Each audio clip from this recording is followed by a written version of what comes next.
মাছ কেনার মহাযুদ্ধে দ্বিতীয় অংশে আপনাদের সবাইকে স্বাগতম। তাহলে চলুন আজকে একটি নতুন পর্ব শুরু করা যাক।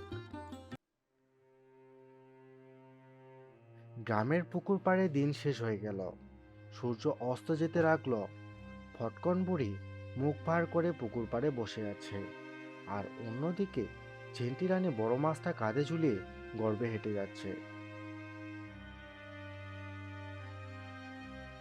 ফটকন বুড়ি তাড়াতাড়ি বাড়ির দিকে যেতে লাগলো।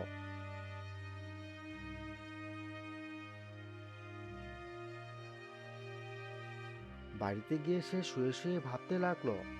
ঠিক তখনই ফটকন বুড়ির মাথায় এক বুদ্ধি চলে আসলো। এই তো সুযোগ, এবার রান্না দিয়েই বাজিমাত করব।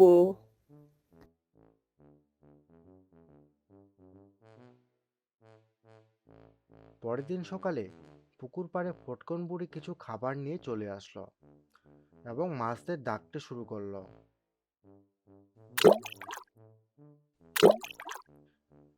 ঝিন্টি রানীও পিছন পিছন চলে আসলো। এসব কই শিখলি? বই পড়া সব সময় কাজে আসে। হঠাৎ পুকুরে একটি বিশাল ঢেউ, একটি সোনালী মাছ লাফিয়ে উঠল। তা দেখে ঝিন্টি রানী ও ফটকন বুড়ি দুজনেই চমকে উঠল। কিছু দূরে মোড়ল মশাই বাজারের দিকে যাচ্ছিল।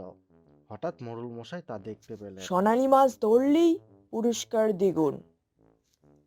তারা দুজনে আর দেরি না করে বাড়ির দিকে রওনা দিলেন এবং বাড়ি থেকে নিয়ে আসলেন মাছ ধরার ছিপ।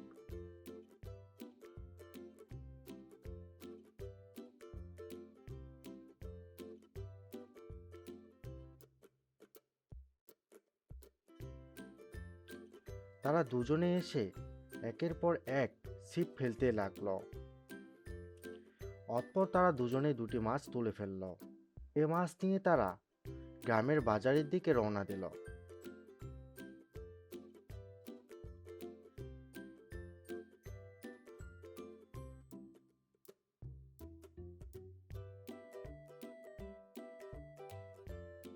গ্রামের বাজারে উৎসবের আয়োজন, গ্রামের লোকেরাও এসে হাজির।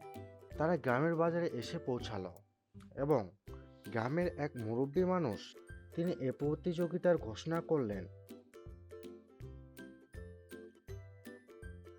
সেরা দল পটকন বুড়ি ও চিন্টি রানী।